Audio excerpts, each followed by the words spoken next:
Oh my God! Look who we have here. We have two of our favorite. We'll call them our cousins, right? They're our cousins. We've got Noah Adler, who I called out on episode 1. I don't like you, Noah. I still don't like you. Thank goodness you have Nate here, because if Nate wasn't on your podcast, I wouldn't listen to it, Noah. I just wouldn't.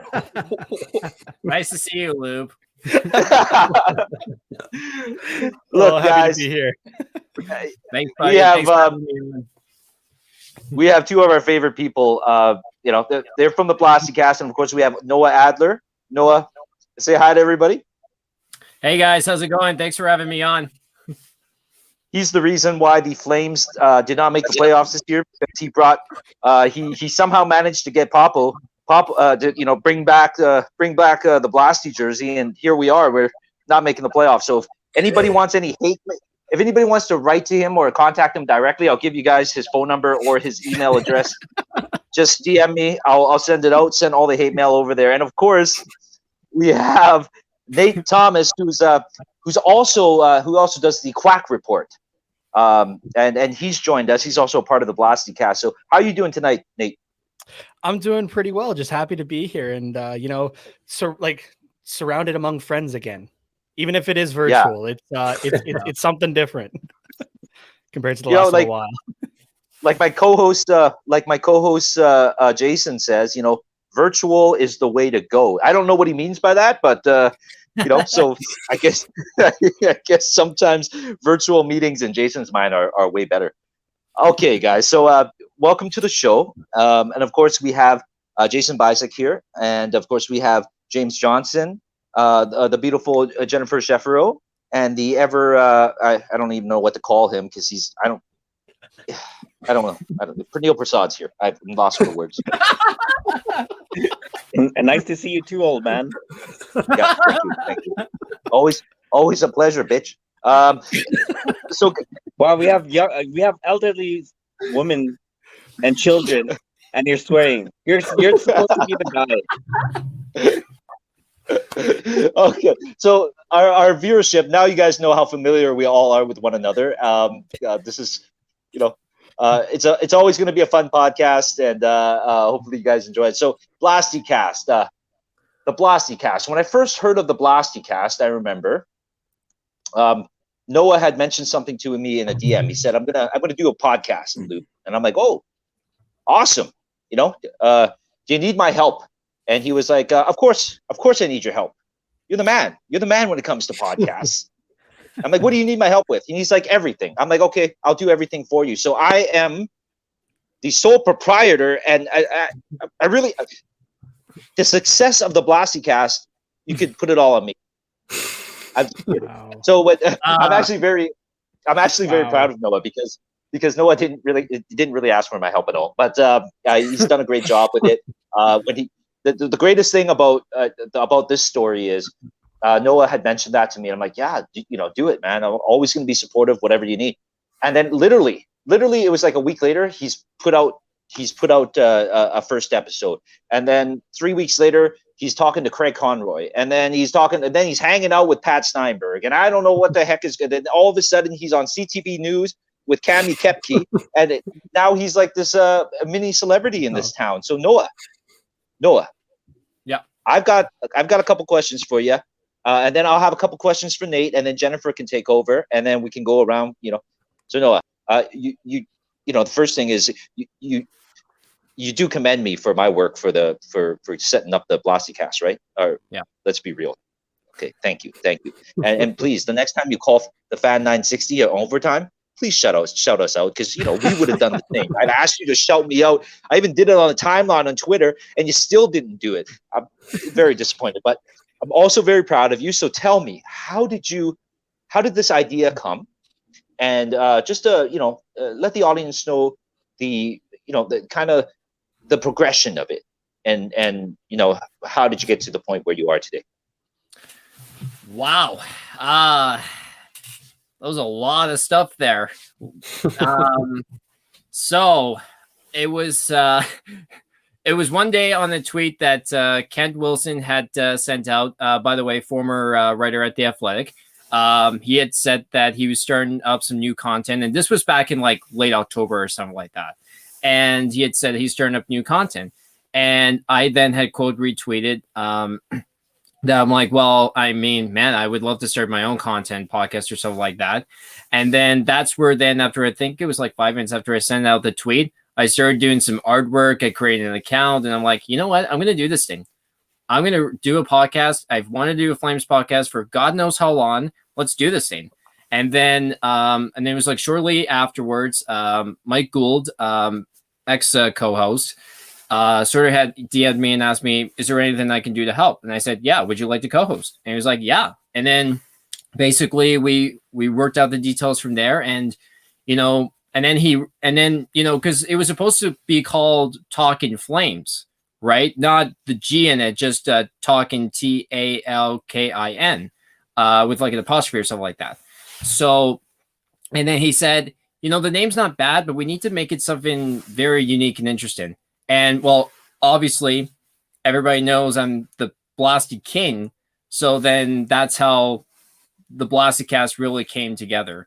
And, you know, it's been life-changing, this experience over the last year. And, you know, I'm going to SAIT in the fall to do the radio program there. And it's been amazing. It's been one hell of a ride. Yeah, and I'm like, you know, all jokes aside, I am super proud of you. You know, you went. I saw you go from having Mike produce the show, and then Mike, you know, going on to do. He was covering the Stockton Heat, so he had left the Blasty cast, and you had no prior experience with producing. And then it was like literally like a week later, I remember asking you, I'm like, do you need help with anything? And you're like, nope, Mike's got me. I think I got this. And then boom, a week later, you couldn't even tell the difference in terms of like production.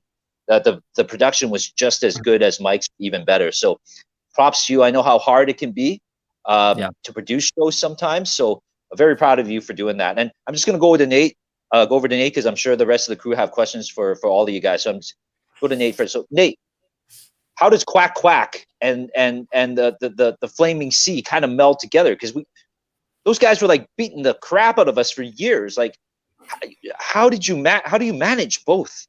How do you manage both podcasts, or being a Flames fan and a Ducks fan? Yes, the Ducks thing is a little bit more recent, so I guess I can kind of give a bit more of a long-winded story, and even this one might get a little bit of jeers out of it. I'm actually a big Steve Dangle fan, and so I actually picked up his novel, was reading that. I listened to the podcast and everything, and you know, a couple of friends of mine and I had, you know, we were always talking hockey all the time, and so it's like, oh, like we could make a podcast out of this, like it'd be kind of fun. And then I read that book and kind of went back to them. I was like, you know, do you guys want to actually do this? And they said, yeah. So we started our own show that was just it was just going to be like everything hockey, right? Like I think on our first episode, we talked about like some altercation for like minor hockey in Ontario that had happened, or no, sorry, it wasn't even minor hockey. It was I think it was just like two guys got arrested. They were swinging hockey sticks at each other in Ontario. That's what it was. And yeah, so it's just like, you know, everything hockey. We would talk like WHL, NHL, just kind of anything that we wanted to, basically. And we were only 2 episodes in when we got reached out to by Isha and Dylan over at the Hockey Podcast Network. They were just starting to build everything up and that. And they reached out to us and they were like, hey, we see the quality in what you're giving out and also the audio quality of it, which, you know, I kind of joked. I was like, well, I hope so, considering myself and my other co-host Carter, we both just recently graduated from audio school, right? So like this is literally what we do. So yeah, I hope it sounds good. And they were like, yeah, you know, like we love what you do and everything. And we have an opening for like we're doing a show for every hockey team in the NHL. We have an opening for the Anaheim Ducks. Would you guys be interested in it? Because we need to fill that spot. And so straight up, we had a meeting that we were like, okay, we like the idea of like joining this network and everything like that, but do we really want to talk about the Ducks? Because it was 3 of us at the time. I'm a Flames fan. Carter is a Oilers fan. And then our other buddy, Steven, is a Colorado Avalanche fan. So we were like, none of us were like really fans of the Ducks or anything like that, right? But we were like, you know what? We can use it kind of getting our foot in the door. Maybe if a show comes around for one of our teams, then we can kind of go from there. And so, yeah, we started with the Ducks and, really got heavily invested in the team in that, right? Just to, be able to cover it properly in that. And yeah, I mean, I think the biggest indicator for, how much Carter and I have gotten into the team or that is like, we have Ducks jerseys in our collection. You can see one here. We've been doing the show for 2 hockey seasons now, and I think I have 4 different Ducks jerseys at this point, right? Like I'm in for it as well. But yeah, so that's been a great thing going on over there. Yeah, like I said, two hockey seasons now. We're in our second off season. Last year was really weird because like for everybody, it was just the shutdown and but even like when things were starting to ramp up, and even right now, the Ducks are very quiet. So I was trying to come up with other contents and everything like that too. So, we were doing movie reviews. We started out with the Mighty Ducks trilogy. We talked about Goon and all that kind of stuff. And, just to try to make things. But, eventually with the network, there were a couple opportunities actually that, we could have reached out and said, hey, we want to do a Flame show or an Oilers show. Cause both of those teams had vacancies actually going into the second season, but we just felt, we had gotten so invested in this Ducks team already, and we really built this show from the ground up. We were like, actually, we want to keep it. It's kind of become our own thing, and in a way, it's also an escape from Edmonton and Calgary, right? Just something more we can dive into. So, mental health matters. Yeah, exactly. Didn't really help this year when I was freaking out about Anaheim and Calgary coaches. It was just like, are they the same team? Are they different teams? I don't fucking know anymore. And but yeah, so then with the Blasty cast, I remember like Noah initially putting out the tweet looking for another co-host and that kind of thing, right? Or like wanting to start a podcast. And like I was thinking about it. I was like, yeah, like this would be fun, talk some Flames and that sort of thing. And I was like, I'm just busy with, our own show, school, everything like that. I'm going to hang off and let somebody else have some fun with this. And, Mike did a great job. I also work with Mike with aesthetics. So we still talk and everything like that.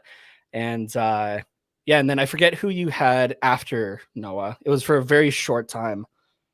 His name was Tony Trozzo. Right. It was right. Tony. Yeah. And yes, then he was on the kind of the second round of like, oh, I'm looking for another co-host came, and I was like, I'm still a little busy, but I'd like to. And yeah, Tony, was on for a few episodes, and then Noah was looking again, and I was like, okay, it's the third time this has come by. I got to take a chance with it. So I messaged Noah, and I still remember Noah saying like, I was hoping you would ask type thing, and we hit it off pretty quickly there with our episodes, I think. So it's been a lot of fun. So. Well, for sure. And I think, Noah's got the right team now. Shout out to Taranjot as well, who couldn't be here with us tonight, but quality co-host, knows a lot about hockey. So shout out to you as well, Taranjot. Jen, do you have some questions for the boys? Now, before Jen starts, sorry, she's got a lot of other podcast commitments that she has to do, so she's only going to be here for a short time. So that's why if you see her disappear, that's the reason. Yes. Go ahead, Jen. Thank you. So I'm going to ask you guys both the same question. I'll start with you, Noah, and then you can answer and then throw it to Nate, and then I'll respectfully bow out. Thanks for sharing your stories both, by the way. Kind of like touched my heart. I felt a lot of emotion and passion in you guys, and I commend you for it. So my question is, I want to know the best thing about podcasting for you guys and why, and the worst thing about it and why. Noah? Ooh, that's a tough one. I guess the best part of podcasting is, the dialogues, the conversations, the interactions, and, the guests that come on. We've had such a great time with some of the guests. I mean, Lube obviously has mentioned we had Craig Conroy, one of my childhood heroes, Patty Steinberg, and Kelly Rudy, who you guys are going to be having not too long from now. So yeah, that's been the fun part. I guess the one part of podcasting that at times, I mean, it can be great, but it also is a bit of a pain in the ass. Still the editing side of things, right? Because, it takes such a long time, even still putting things together like it. Yeah. And so, yeah, that's pretty much all I've got in that regard. Cool. Thank you for answering. Nate? Oh man. The fun part is I can just pretend I'm at like the Sportsnet desk or something like that. I don't know. It's almost like make believe, right? But it's kind of its own thing. I mean, kind of in joke, but also not. It allows me another place to rant or just talk about things outside of Twitter, right? Because you eventually get like the feed filled up with just you and your thoughts and that kind of stuff, and people eventually get sick of it, block you, unfollow you, do whatever, right? But yeah, I mean, especially if you listen to the Quack Report, there's been quite a few rants and that I've gone on. It's almost become like a show segment at this point. Like what's Nate gonna rant about today? And that was another thing too that really showed, I think, when it was like the realization that I was invested in the Ducks team, at least, was during that first season. Corey Schneider got his first win in over a calendar year against the Anaheim Ducks, and I just freaked out at the start of the show about it. I was just going off, and I was of all, this is what you're gonna do? You're gonna let Corey Schneider get against us? Come on, and just stuff like that. So, but yeah, basically, it's just it's a place to just kind of let loose and do something a little bit different than your normal talk hockey with your buddies kind of thing, right? Like it's a little bit more professional, but not in a sense. I don't know. It's just kind of it's a bit of a different area, different landscape type deal. So, downsides, technical issues. We've been having those with our show for the last couple of weeks, but troubleshooting and everything like that. You work through it, and if you're able to work through that kind of stuff, I think it really shows the professionalism that you have in that sort of thing. Not exactly podcast related, but kind of in the same vein. I went to go see Rise Against in Calgary at the the Grey Eagle Resorts, I believe. And Pierce the Veil was opening for them. And they had a complete malfunction on Vic Fuentes, the singer guitarist's whole guitar rig. They were trying to figure it out, and Vic was just starting asking questions into the crowd and stuff like that, trying to keep it going. And then when it became apparent that they weren't going to be able to get it fixed within 5-10 minutes, they just continued on the show actually, and just nothing really happened. I was actually fortunate enough to meet Vic after, and I commended him for that. I was like, there's definitely some people that would just say, nope, fuck it, I'm done, and head off like they're Axl Rose, right? But but yeah, not him. So I mean, props to anybody who just pushes through it and that sort of thing. So good, awesome. Thanks for answering me, guys. And I'm sorry I can't stay. A little bit of short notice there, Lube. A little bit. Yeah, blame it all on you. Yeah, we got it. I can take it. It was good to see all your faces, and I'm sure I'll see you all again. Bye, Jen. Some of them are. Bye, guys. All right, she's gone. Now we can party. Guys. Yes. Just kidding, guys. All right, so I'm gonna let Pernille. I'm gonna allow Pernille to ask some questions about hockey, the Flames, and whatever else he wants to talk about. But if you know Pernille, like I know Pernille, this guy's life is all hockey. Like he knows nothing else. I don't know how he survives during the off season, without this game. So Pernille, the floor is yours. So sorry, boys. So Nate, I guess this is the first time we actually meet face to face. So, like to say hello. You're already better than Noob. I already like you than Noob. So, we might have to. Noah and I might have to discuss a trade here or something. But well, I was gonna say I'm not going at it. Right before the show, still on the call and everything. But so I mean, there's the plus side. This is a hockey show. We talk Calgary Flames hockey. I mean, I talk to Noah a lot, so I know his mindset. I know what he thinks. We're gonna let the audience see what Noah thinks. I mean, and now we're gonna let what Nate thinks. So your Calgary Flames was a train wreck this season. It was an absolute disaster. Jeff Ward should have been fired 5 games ago, or 5 games earlier in the season, in my mind. But we'll leave it at that. What do you guys think the Calgary Flames should do? Want to go first, Nate? Yeah, I can. And I'll just add to what you were saying about Jeff Ward. I don't think personally he should have been hired in the first place for the full head term or like the full head coach role. I already thought like this guy more than Lube already. I thought he did great as an assistant, and you know, he just got hired as well by Anaheim in an assistant role, and I did have the initial like, oh fuck, like I can't even get away from this guy, but you know, I'm cautiously optimistic, I would say, but yeah, you know, just I really got turned off, I guess, from him during his time as the interim head coach. And the big thing for me, because if you don't know, I play goalie as well in a few different sports, just the way he took game 6 against Dallas and handled that situation, I was so done with it. It was one of the few times I've ever taken my jersey off during a game and everything like that. Like, I was watching it with my girlfriend and my grandma, and like I went off, I came back just wearing a t-shirt, and they were like, they both looked at me in shock. Like, that's just like, I normally just stick through it and everything like that. And I was just like, no, I'm so done with this all. And but yeah, so like as a goalie and somebody who has done some coaching, I was like, that is the complete wrong way that you handle that. And I just wasn't really for it. I'm like, okay, you know what? We got a couple other guys that are going to be available for coaches, right? There's going to be like Gerard Gallant, Bruce Boudreau. There's a lot of different options out there. So I'm optimistic, right? And then, yeah, we're going to hire Jeff Ford as the full head time or the full head coach. And I was like, you've got to be fucking kidding me.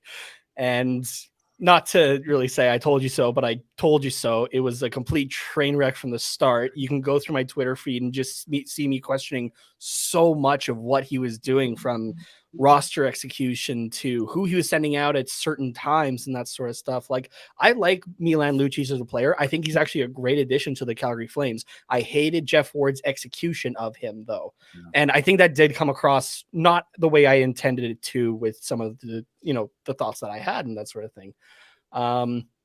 So, you know, I'm glad that they did eventually get rid of him. I honestly thought they were just going to stick with him throughout the rest of the season. I was kind of terrified for that. But, you know, then, yeah, like I think it was pretty early on, actually, when I'd gotten brought on for the Blasty cast, that whole coaching change had happened. I think that was my first actual episode, because we'd done a live stream before that. And right away was like, yep, Ward's gone, Sutter's in.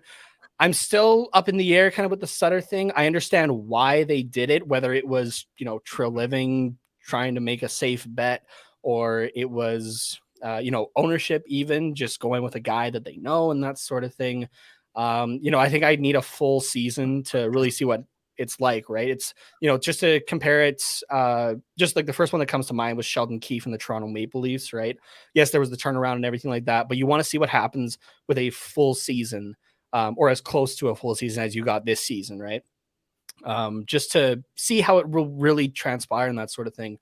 The team took a little bit of a dip, right? But then when they finally, you know, bought into Sutter's more defensive style system, it did work really well, I thought. So, yeah, cautiously optimistic in that realm. And, you know, I think the big question mark for me isn't, you know, is Sean Monahan going to get traded? Is something going to happen to Johnny Gaudreau? Or is Mark Giordano going to, you know, get taken by Seattle or anything like that? And I think we have the question answered at this point, but is Brad Treliving going to stay the GM of the Calgary Flames? But now the question is, how much longer is he going to be? Because you would have to think that he's got a pretty short leash at this point, right? Like, I think it's only like it's 3 playoff appearances in his 7 years as an NHL or as a GM for the Calgary Flames. They've all been first round exits. I don't count the thing against Winnipeg. That's a play-in. That's not playoffs. I'm like, I know it counts for, you know, like playoff points, but outside of that, it's not the playoffs. So sorry, Edmonton, but you know, it's, yeah, you got to think his time is short here. And I would have loved to have seen, you know, somebody else come in before this upcoming draft, right, to start to tool this team in a way they want. And, you know, there's a couple of different options out there for sure.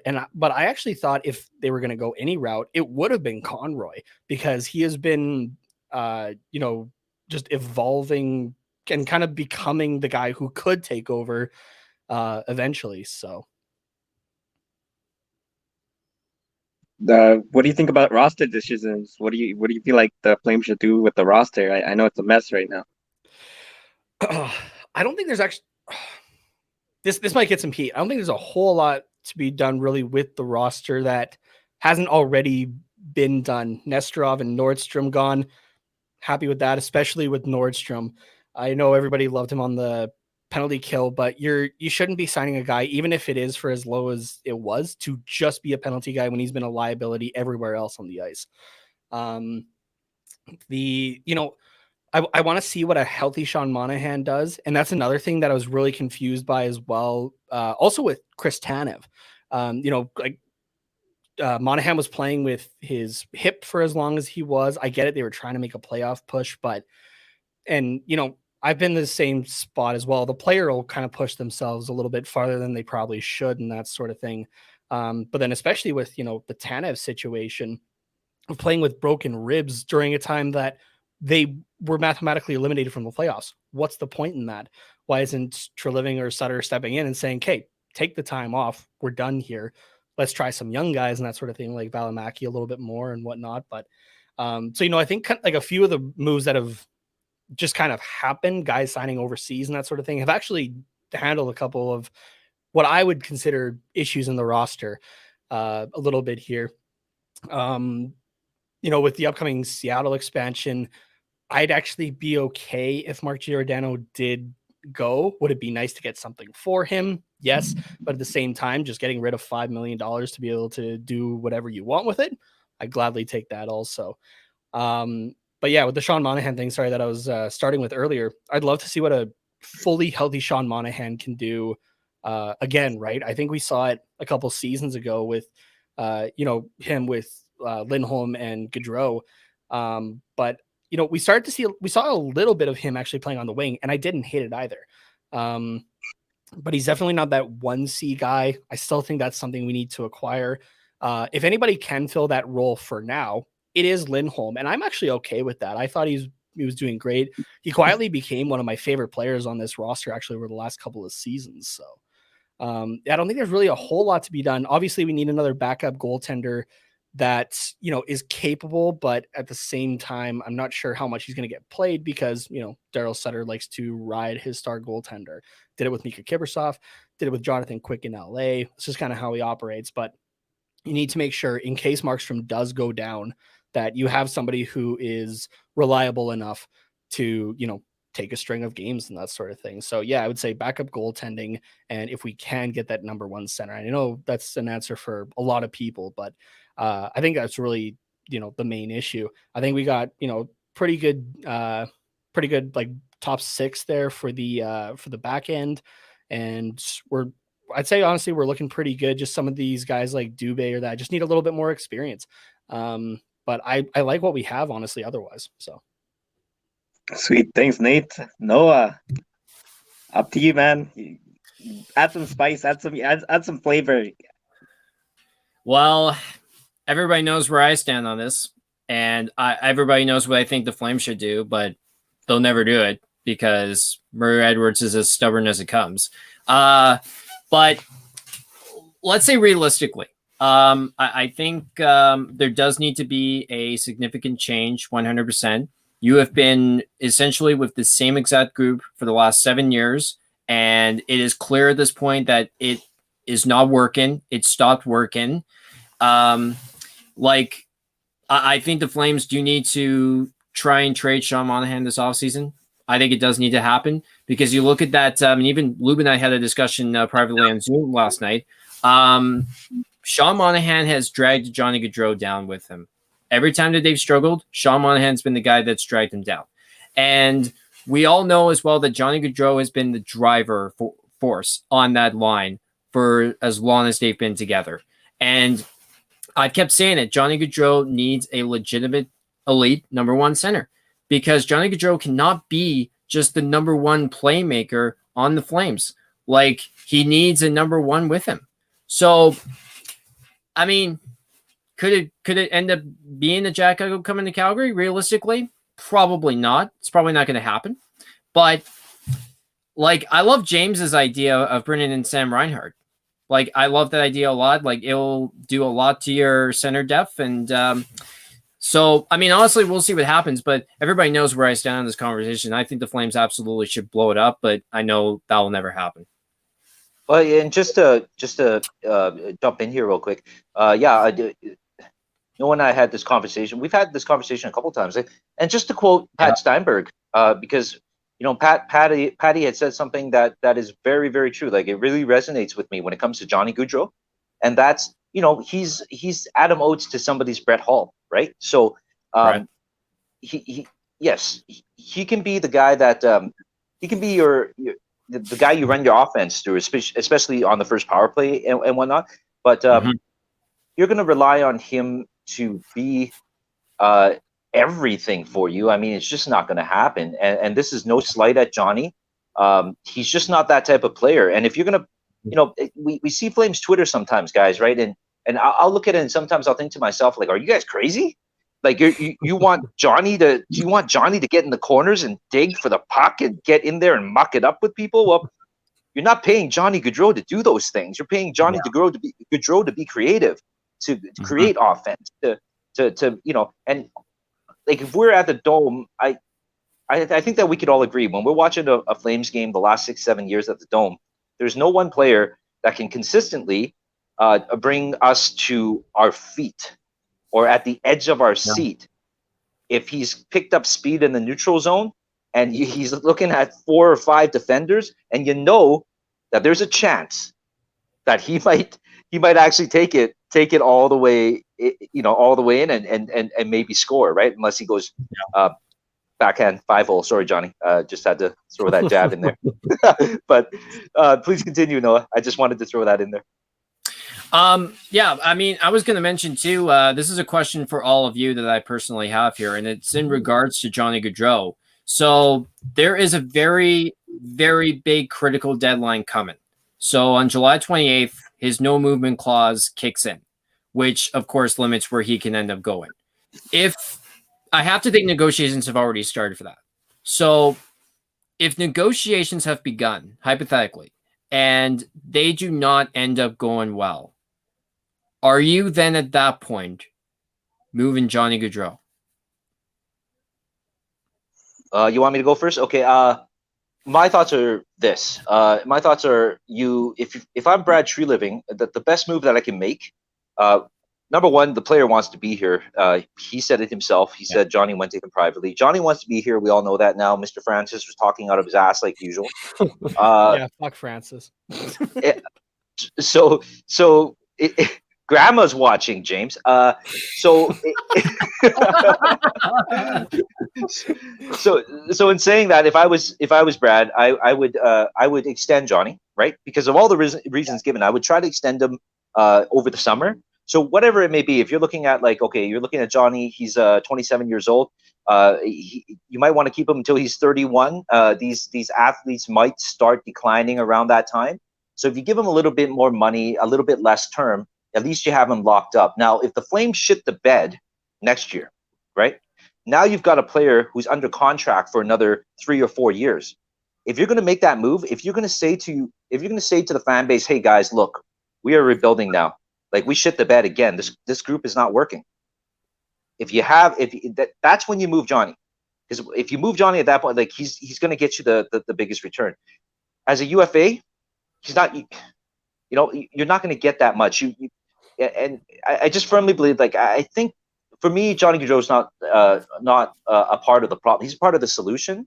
But if you're looking at it from a general manager's point of view, I think you have to look at it that way. Let's lock him up, and if it doesn't go well, let's get him for some more assets than what we can actually get for him today. So that's what I think. James? Yeah, I'll jump in here next. I mean, I fully believe Johnny Gaudreau will re-sign this summer. I hope that's the case.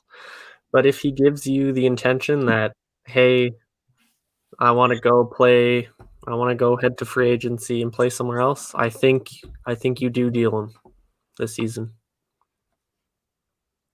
How about yourself, Jay?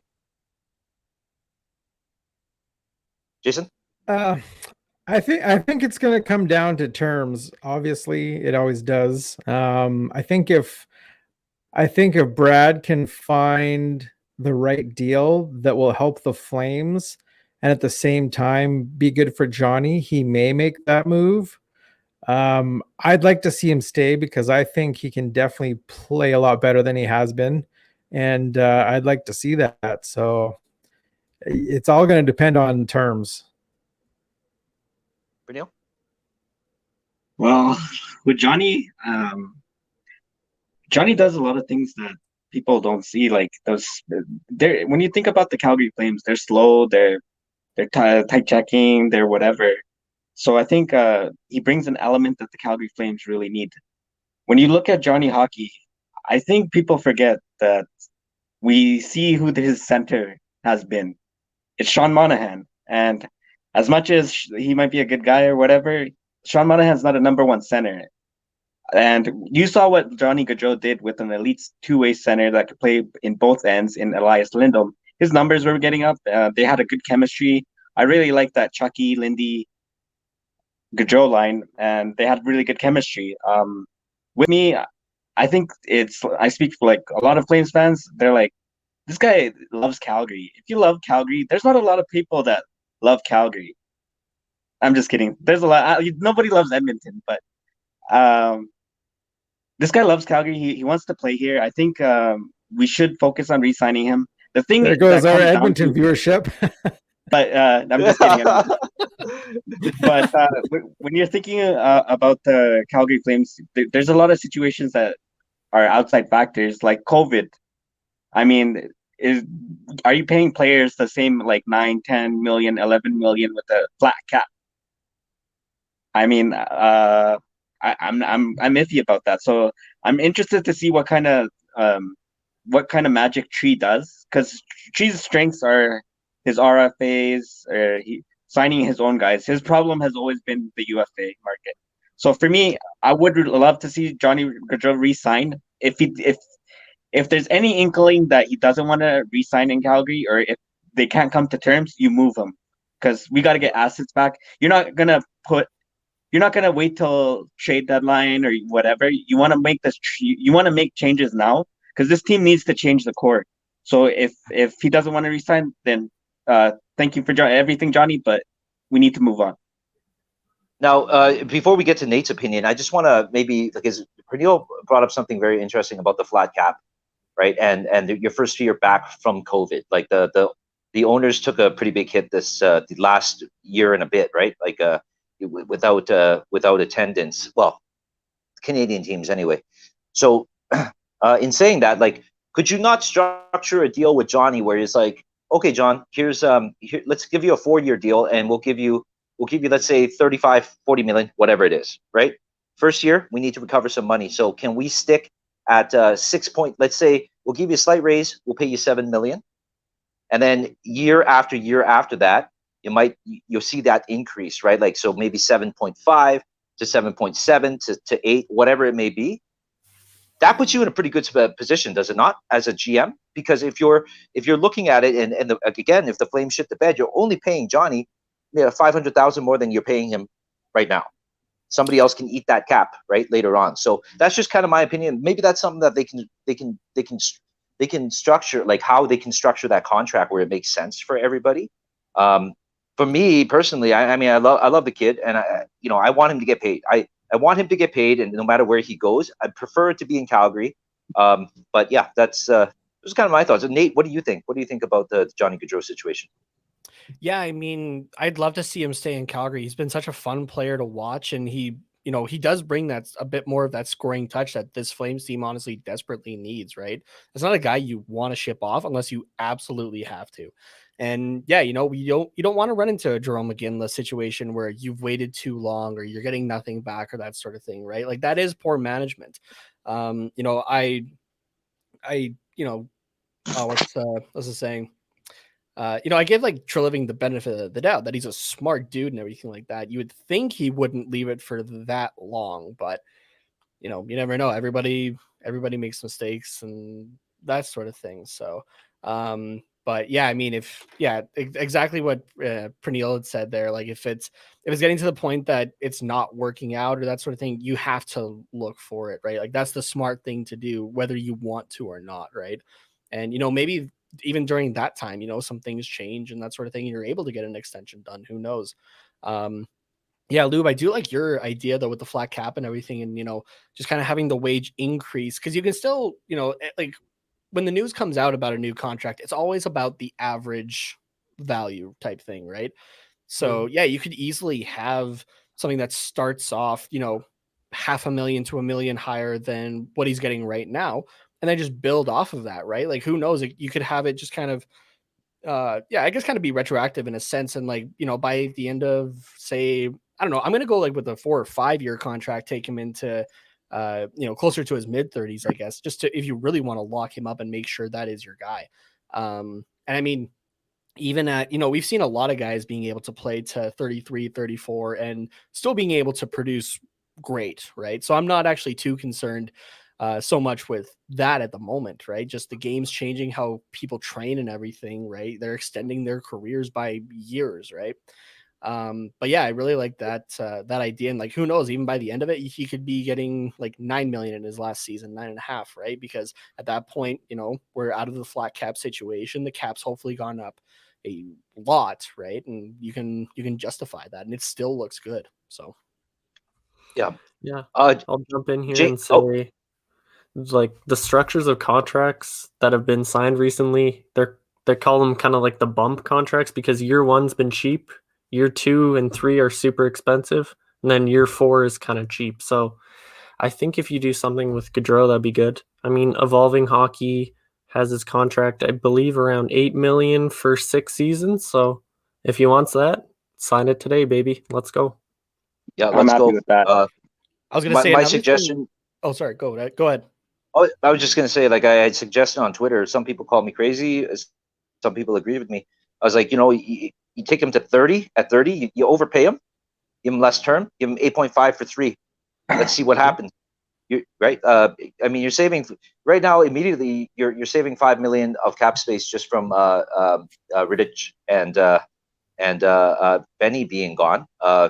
If you move out Sean Monahan's contract, which I think we all can agree that it's probably the right thing to do, if that's another all close to 7 mil. You're probably proactively trying to do something to move Geo, but you don't want to disrespect the player because he's been here so long. He's been your captain, and you have to do it right. So I mean, those are contracts that I think eventually will be moved. So I mean, giving Johnny the extra, a few million in a short term, I think that's a good idea. James, I know you had more to say. I'm sorry about that. No, I'm all good. I finished. I think it was Chris. Sorry. Go. Yeah. I was gonna say that one thing you could do as well is how many times have the Flames? I could be totally off on this, but how many times have the Flames actually utilized the process of signing bonuses? Right. That's another way that Johnny could be able to make his money. That you keep the cap hit a little bit lower to work the rest of the team and that kind of stuff. One of the main reasons that the Pittsburgh Penguins have been so successful for so long is because their guys bought in, even Boston as well, right? Like they're a big believer in this. It's all about the team mentality. These guys are okay to take a little bit less so that the team overall can be good. Take a look at like a few hours north of us in Edmonton, and you got, I think it was like 21 million if I'm getting this right off the top of my head, between Connor McDavid, Leon Draisaitl, and James Neal. Right? Like that's so much of your cap alreody. But like just James Neal's he's the real deal. Phenomenal player though. Phenomenal. Yeah, he's been outplayed by Milan Lucic over the last 2 seasons. Come at me, Edmonton. But like and it was even coming out that McDavid actually took less than what he was initially offered. That's the crazy part. I mean, thank you, Peter Chiarelli, but like, you have guys taking that much of the cap that, you can't really build as much of a team around it. You're stuck with $1 million, $2 million guys, and you wonder why they can't, if they do make the first round, they're getting swept, right, by Winnipeg. So, but Boston and Pittsburgh, like my main examples there, they've had prolonged success because those guys are taking those cheaper contracts. And another more recent example would be the Colorado Avalanche. Even Nathan McKinnon, was talking about his contract recently and was like, I'll take less again. I want to win here. Like, he's fully on board with it. And that's something you actually don't see a whole lot. Yeah, Colorado needs a goalie, I think. I'll jump in here. I know the Lube won't like this, but it's like the Tom Brady mentality. This guy takes a lot of pay cuts for Why do you think he has 7 championships? It's not because he has great teams, but he's always taking pay cuts to make sure that the core of his team stays intact. Well, no, I absolutely agree. I'll jump in for a second here too. The height of the Yankee dynasty in the late '90s as well. I knew it. I knew you were gonna mention. I knew you were mentioning Jeter. I hate both of you, Brady and Jeter. Okay, but carry on. I'm sorry. So anyway, so at the height of the Yankee dynasty, because they just won 4 to 5 at that point, and he was up for a contract at that point. He also took less than what he was originally offered as well back in 2001. So that tells you a lot about team mentality too, that sometimes you need that to win championships. Yes, and most times maybe 30% of the time it does work, right? Tom Brady kind of inflates that number overall, like, and so do the Yankees, so does Derek Jeter, but then you also look at guys like Paul Correa and Timo Solani who got paid 1-year contracts at $1 million each to play together in Colorado and didn't work out. But at the end of the day, you guys are all right. Like, if players would do that really shows a commitment to winning, right? So and you got to give them props for that. Just want to mention that Christian Mean has made it here tonight. Sorry guys, we don't have our whole crew here tonight because this was kind of a late notice. We wanted to do this podcast, and also so it's a little bit earlier in the evening. Kofi wasn't able to make it because of his work schedule, and Chris is the same, but he's joined us now. I'll jump in here with a couple questions. First off is from a tweet from Jonathan Davis just this afternoon, which says, hearing that if Rick Tocchet does not get the Seattle Kraken head coaching position, he could land in Calgary as an assistant. I'll go over to Nate first. Nate, what are your thoughts about Rick Tocchet coming to the Flames as an assistant coach? Don't we have all our assistant positions filled? Did I miss something here? That's like, and that just like that bit of news today just seemed so out of the blue, honestly. I mean, yeah, I'll take another, oh man, keep blanking on like specific words here. Like solid coach, I guess. I'll take another one, right? And seems like a guy who I think could work with the Sutter system, surprisingly. So, like, I won't say no, but yeah, just like I said, the news just seemed out of the blue. Like, there's been no rumors about this or anything like that. And yeah, as far as I remember, we have all of our assistant positions filled. We didn't like fire anybody or that. So No, to quote your guys' co-host Taryn Joe today, he made a really funny because I had tweeted 2 old photos of Tocchet and Muller, right? Like when they were playing. I quote tweeted and I'm like, And Taryn Joe jumped into my comments and was like, young Lube at this moment is super confused. So he's right. He was really right, because I was like, what the heck is going on here? We got Kirk Muller and Rick Tocchet on the Flames possibly. So Taryn John hit that right on the right on the nail right in its head, right? So yeah, I mean, I know, so Jelena is in development, and so is Edwards. So I guess there is still Jelena's spot to fill on the bench, I guess. So I don't know. Anyway, Noah, what are your thoughts on Rick Tocchet? It's the same thing as what Nate said. That just came completely out of the blue. Like, I did not see that possibility coming. And I don't think he ends up coming to Calgary at the end of the day. I think he ends up getting the job in Seattle. But, oh, man, if he does surprisingly come to Calgary, that would be such a massive addition to the bench under Daryl Sutter. Yeah, and Elliot Friedman just tweeted half an hour ago that Tocchet does have his 3rd meeting with Seattle, so it sounds like he's getting that job. But yeah, I would have loved Tocchet here because he could have taken over for Sutter when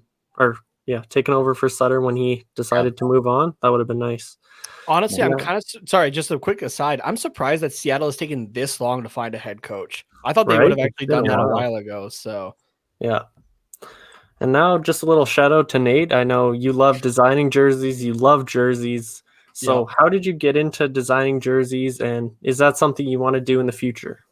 Yeah, I mean, that was just, I've always been an artistic guy. I've drawn like comics and everything like that, right? And I even took like advanced art classes in high school. I almost did it as like for like post-secondary. I was contemplating for a while doing like art education and that sort of thing. And so art's kind of always been a thing. And it's always been fun to do jerseys, right? Kind of the main place for me growing up to do that kind of stuff was in like the NHL games, and you'd do all that and everything.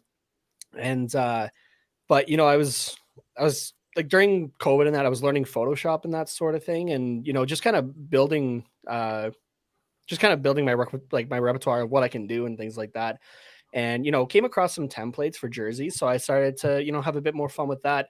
And that was also after like right in the prime of like the early shutdowns and everything like that. I did a entire like redo of all 31 teams in the NHL, right? Just to try something new, whether it was, let's take a jersey that they have right now. So like just an example for the Oilers, I took their third jersey and then I made like a complimentary away version of that and things like that. And so, so then some of the jersey designs was just, transferring some of those things into actual templates and whatnot. But then it became, putting my own spin on it and just trying new things and everything like that. And, I actually had some guys that I could talk to in that sort of thing with, being on aesthetics. You got Dallas Kirkpatrick there in Swift Current. He's done some stuff with, European teams and all that. The big one that shocked me, I was just going through his profile. I forget what the team is, but it's Jaromir Jagr's team over in the Czech there. Oh, he yeah. has those recent jerseys. So that was somebody I could bounce some ideas off of. As well as Matt McElroy, who is one of the graphic designers for the Vegas Golden Knights. He's done some jersey work and that kind of stuff, like working with the Springfield Thunderbirds. He did their initial designs. He worked with the Ontario Reign in that. So, I had some people that I could bounce off of and that sort of thing. So, jersey design would be something I love to do. I do kind of have my foot in that water right now. Actually, I am. I was hired by a team in Edmonton to do up their jerseys. It was just for ball hockey, but they just kind of gave me an idea of a name and kind of the colors they were thinking about. So I was talking with their goalie, and he's wanting to get like pads specific for this. So he's just kind of going, and I made this design. I won't share it just yet until everything is completely finalized, but I did their logos and their jersey design and everything like that. So I kind of got my foot in the water just a little bit there, and I'm hoping it kind of builds from there. So nice. Yeah, and definitely guys, check out Nate and Noah on Twitter, both awesome follows. Now for Noah, we know you love Blasty. I call you Blasty boy because you love this guy right here. So why do you love Blasty? Okay, so when I first became a Flames fan, it was in around 06. And this is when, by the way, Blasty was still in the shoulders. And they were wearing those jerseys en route to the Stanley Cup final in 04. And again, it comes down to the fact that it's the only logo in franchise history that's not the Flame and C. So that is a big part of it too, is that it's very unique. It's very different. It's very exciting. Like, it's exciting. It's something different and cool, instead of going with the same old status quo. Like, I mean, for me, like, I know people love going back full retro, but that wasn't really my first choice necessarily, right? Like, I would have gone back to the 04s. Like, I still think they stood out very, very well, even 17 years later. And, bringing back Blasty, the chevron stripes still kill in today's NHL jersey. So Ryan Popovich and company, please at some point bring back the 04s, even if it's as an alternate or something like that. Please bring back the 04s and Blasty together again. Perfect. And then my final question is for both of you. I think I know Noah's answer to this already, and it's going to bring me pain, but if you could bring back one Calgary Flames jersey, which one would it be? We'll start with Noah. Okay. I guess I've already brought up the 04s of possibly bringing back. So if we don't include those or Blasty in the conversation, it's of course the red pedestal jersey. Oh, It's get out of here. the upper stripe is it's so cool. It is so unique. It's very, very 90s as well. It's amazing. I hope they bring it back. It is criminally underrated. Well, I mean, I think it's the worst jersey ever created, but to each their own. Exactly. And now To each to your me. own. I mean, yeah, I was gonna go with the pedestal as well. It's not in the frame; it's more by the door. But I do have one, and I actually have a size up from what I have. I just bought it today, actually, so that was something I always wanted to have in the collection. And I think you guys might have seen it on my Twitter as well. It was more as a gag, but I made what I call the Blastal, and it was a black version of the pedestal with the Blasty logo. And so, like, it was a total joke. It was supposed to be like this just ugly amalgamation, basically, but people loved it, and I kind of was surprised by it. So, you know, maybe one day if they do another reverse retro type thing, we could see a black pedestal. I think that would be pretty cool, actually, and I would pick one up right away. I think the jersey, though, that I'd go back to you know, kind of keep the black around and that sort of thing, as much as I would love the 04s to come back, outside of the chest logo, I really enjoyed, I don't know, I call it the Western jersey. From like I think, what was it, 14 to 17, I think we had. Yeah, it was 14 until 16. I really liked the design of that jersey, actually, and it was just something a little bit unique, especially with the shoulder yokes, right? Like being a bit more like I forget what it's called, so I'm just gonna call it a Western shirt, like a Western button-up shirt type thing, right? But you know, like the striping and everything like that, like I think it's a well-designed jersey, actually. The logo I'm not crazy about. That's what makes it more of a pajama shirt for me. But I honestly, I think you put just the normal flaming C on that, and you have a winner there, honestly. So nice. Looks like something that you would buy at Walmart, in my opinion. I'm not sure, but I call it the Walmart. Just with that script writing, that's kind of what throws me off about it too. All right, so we got Chris. Oh, sorry, James. Go ahead. I was just gonna say that's all for me, so I'll throw it over to Chris. All right, hey guys, sorry I joined late. Working, have to pay the bills. But I have a question for both of you guys, Noah, and Nate. We're going to talk about free agency, switch over to free agency, and I have a question. Assuming we make some moves to give us some cap. Now, I want to ignore the whole Jack Eichel and Sam Reinhart because we've heard it a lot. So, if there was any free agents we'd want to pick up, who would you guys suggest? I know for me, what I heard off the In the Dome podcast, they actually gave a great idea, was sign Perry and Getzlaf and have them on our third line.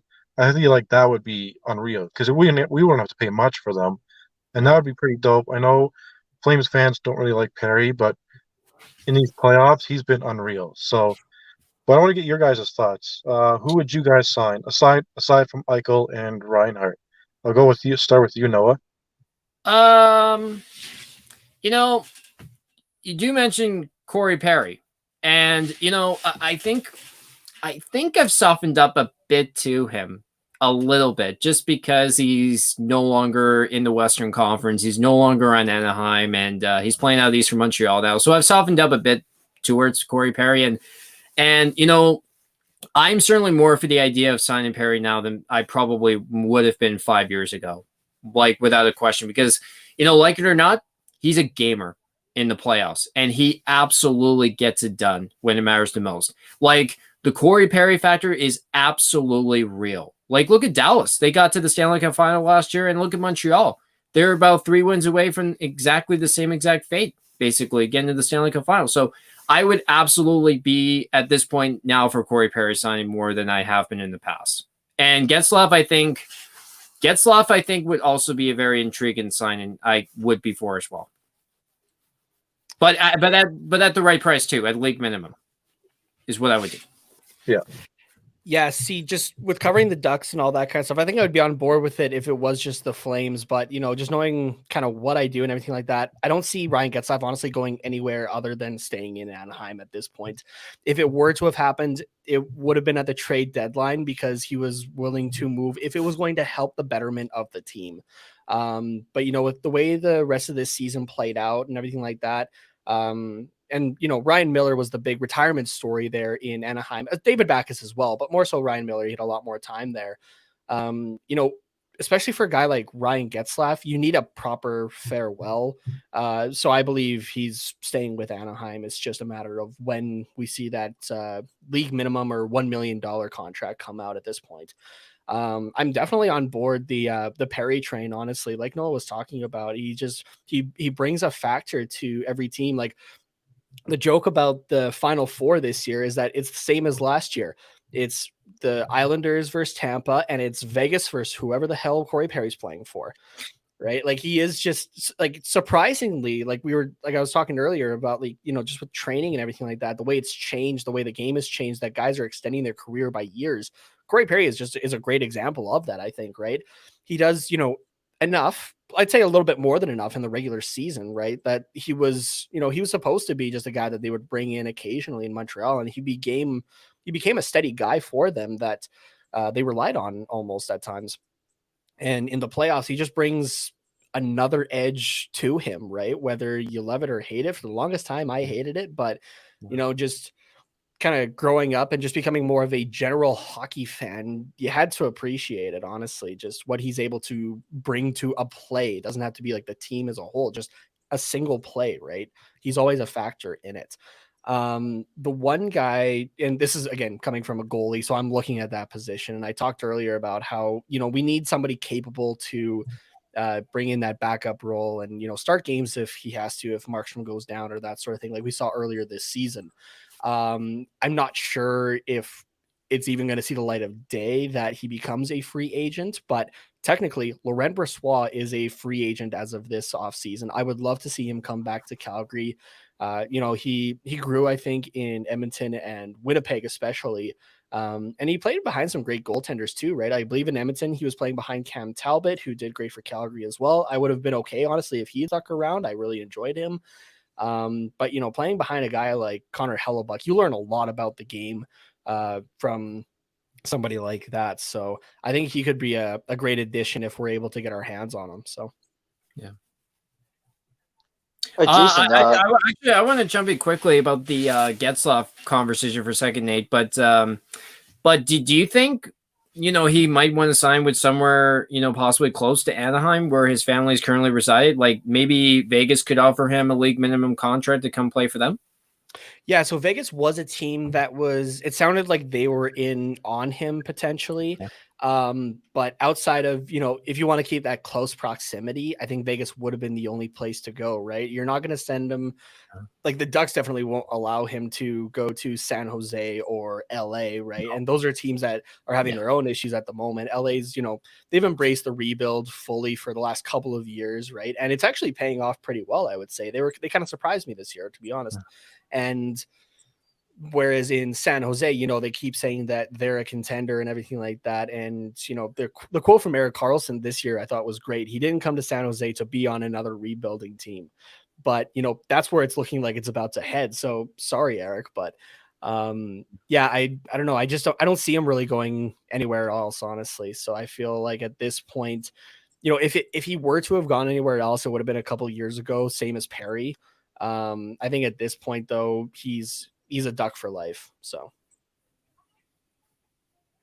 I think that's fair. I think that's fair to say because it's very hard to even same situation with Mark Giordano here in Calgary. Like, how do you do this, right? Like, it's just I know, and sometimes when you think on a human level, right, guys, like we see Twitter and everybody's like, Trey Geo, he's finished, he's fell off a cliff. When you look at the underlying stats, Giordano wasn't that bad this year. Rasmus Anderson kind of pulled him down quite a bit, but that's a different topic. Jason, go ahead with with your question for the boys. All right, we'll try this again. Yeah. So I'm going to start with Noah. Noah, what is one single play or game or anything in Flames history that has stood out in your mind as one of your favorites? That's an easy one. That would be the shift from Game 5 of the 04 Stanley Cup Final against Tampa Bay. And we all know Jerome was a beast on that run, all the way to Game 7 for that group, and that just showed how elite Jerome Iginla was. And going without a helmet for 2 minutes and still being on the ice for that OT winner, he was not leaving that bench until that game was over. And that just showed what kind of leader Iggy was for as long as he was here for. And of course, due to the stupid rule change, that of course would not be allowed to happen these days. But yeah. that's a whole different topic. Exactly. Nick, same question to you there. Oh man, I'd have to say Game 3, first round of 2015. I was able to go to that game, the only Flames playoff game I've ever gone to. But just the atmosphere of that game was so different compared to all of the regular season games I've been able to go to in that. But there's one moment from that game that really sticks out in my mind. It was during the first intermission, I remember, and they were playing a live interview with Michael Furland, just kind of in the back and like by the dressing rooms. And I forget who was doing the interview, but they brought up that at that point in the series, Michael Furland had more hits than the entire Vancouver Canucks combined. And the entire place just erupted in cheers as if the team had scored. It was just nuts. So that's a game that that'll always stick in my mind. So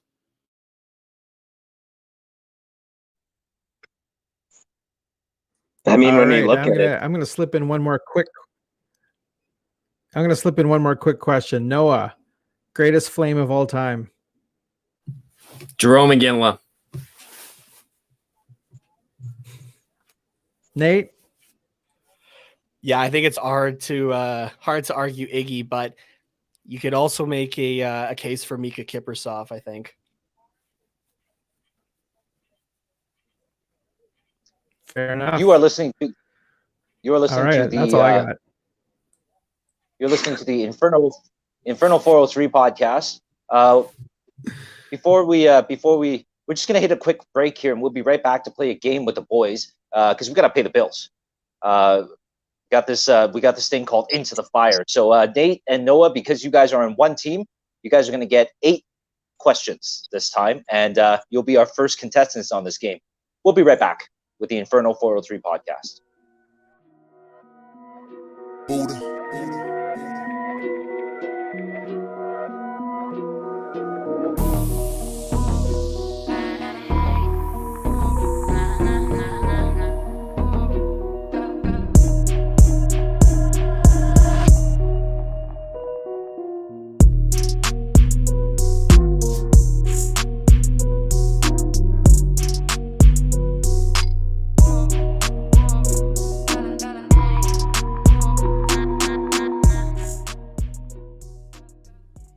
Welcome back, guys. So we're gonna start this out.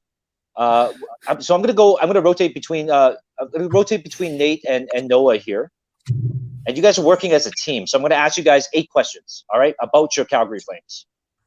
Nate, I'm gonna start with you. Oh boy. Which Flame got the game winner in Game 1 of the 2004 Western Conference Finals?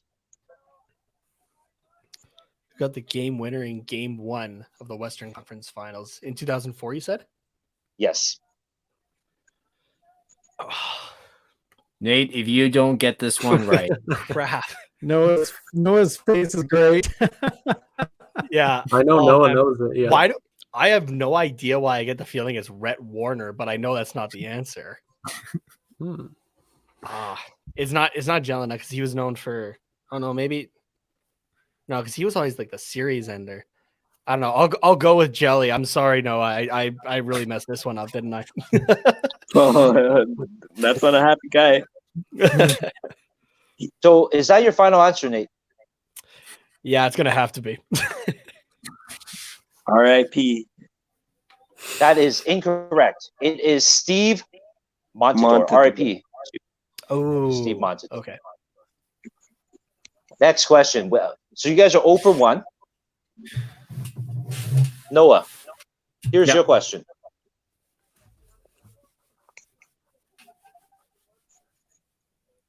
Who did the Calgary Flames defeat in the third round of the 2004 playoffs? San Jose Sharks. San Jose Sharks is correct. You guys are 1 for 2. All right, Nate. Pressure's on, man. You're dragging Noah down here. Well, I mean, like after those two questions, man, you gave him the easy one. I'm just going through a website here. It's random. All right. So who led the Calgary Flames with 50 goals in the 2007 and 2008 NHL season? Was Jerome Who led McGinley. the Calgary Flames? Is that your final answer? Final answer. Jerome McGinley. I'm sorry, I'm waiting. Is correct. Jerome McGinley is correct. All right, so you guys are 2 for 3. Noah, you're next. Anders Eriksson played on which 1997-98 Stanley Cup winning team? The Detroit 97-98. Red Wings. The Detroit Red Wings is. Yeah, I don't know the answer to this one, so that's why I have to wait until the answer. They show me the answer here. That was Dallas, by the way. Oh, show me the answer. What happened here? Show me the answer. With the Dallas Stars. Dallas Yes. Stars is The suspense is killing answer. me. It was the Dallas Stars. So it's 2 Wait. for 4. Wait a second. You said 97, 98, right? Yep. 97, 98. That's Detroit. That's not Dallas because Dallas won in the 98, 99. Oh, Yeah, I was gonna say I'm 98 sorry, man. was the second of the back-to-backs. I'm sorry, man. It says that it's the Dallas Stars. Hold on a second. We're doing a fact check on this here. Yeah. Hey, let's Yeah, cut give that me a question. fact check on this one. How unprofessional. This guy doesn't even know his answer. That question was awful. Fuck you, The Lube. We're cutting that. 1998 Stanley Cup winner. we're going was the to Detroit Red Toronto. Wings. We're going to the war room for an instant replay. Yeah, fuck you, Yeah, Lube. you Get go. that We're gonna check question, this out. dumbass. We're gonna check this out. Wow, this guy's It says the Dallas Stars here. You're wrong. Shut up and take it like a man. It says the Dallas Stars, guys. So, but I just fact checked it myself. It is the Detroit Red Wings. So Noah actually Yeah. got it right. So this site is trash. Ask a new question. All right. So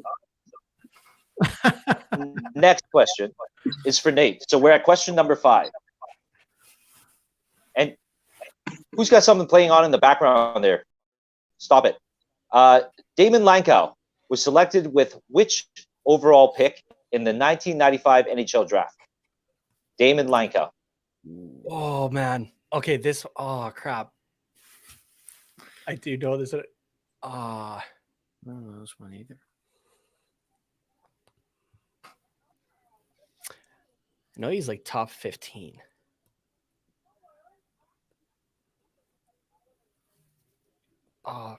See, You got like, 5 I'm seconds, trying to. Number 2. No, wait. Yeah, sure. I fudged Number that one. 2. That is incorrect. That is incorrect because it wasn't even given to me here for 2. But we'll see what it is. So you guys are 3 for 6 at this point, and he was selected. Question number 7. You guys are 3 for 6. Craig Conroy first played in the NHL for which team, Noah? The Montreal Canadiens. That is correct. We all knew that one. Okay, no, Nate, the last question is yours here. And you guys are 4 for 7. And you know that like when we have other guests come on, they're probably like, this might be the deal breaker, right? You know what I mean? This might be because we'll have like a. I'm not too concerned for you guys when Flames players come on, because usually they don't know too much about the history, but other Flames fans or podcasters, they're really going to know their stuff. So I'm a little bit worried for the Blasty cast here. Todd Bertuzzi had 1.18 points per game in 2001 and 2002. Ranking where in the NHL? Wow, Nate, you're getting some really tough questions. Where did he rank at 1.18 points per game in the 2001-2002 season? I'm going to make this a little bit easier. I'm going to make this a little bit easier for you. I'm going to give it to you as a multiple choice. Okay. Did he rank 9th, 1st, 6th, or 3rd? I'm gonna go with 3rd. That seems pretty high, but there were some other guys that could, like, we're still really playing at that point there. All right. Well, let's see if that answer is correct. He ranks 9th. He ranked 9th, guys. Oh. So that's still 4 for 8. So that's not too bad. I mean, they're right in the middle. You probably won't win anything at the end of the podcast season, but I mean, thanks for coming out, I guess.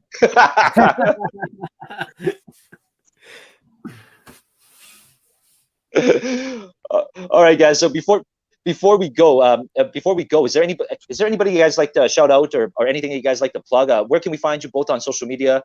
All that jazz. Okay, so you can find us both on Instagram and Twitter at the Blasty Cast. You can find me on both Twitter and Instagram at NoahAdler1 on Twitter and at NoahAdler99 on Instagram. Yeah, I'll plug my Twitter. I don't use my Instagram nearly as much. So you can find me on Twitter at Tatenomas, TATENHOMAS. And you can also, Blastycast. And you can also find my other show, The Quack Report. We're in our off-season mode. Like I said, the Ducks don't really give out a whole lot. So we're talking a lot of Stanley Cup playoffs. And, if you like music, pop culture, that kind of stuff, we talk about that there. You can find us on Twitter, Instagram, TikTok. And you can find our live streams on Twitch and our Twitter, as well as the Hockey Podcast Network, YouTube, and Facebook. But our handle is at Quack Report Pod. Now, guys, before you guys go, I have a question for you guys. We'll ask Noah first. Noah, what's your favorite spirit? Favorite spirit? Broken Spirits and Distillery. Nate, what's your favorite spirit? The Holy One, obviously. Come on. Don't you know I'm a devoted Christian, man? Come on. No, I'm kidding. I'm the farthest thing from. Noah had the right find Luke. You guys can find Luke calling Talis.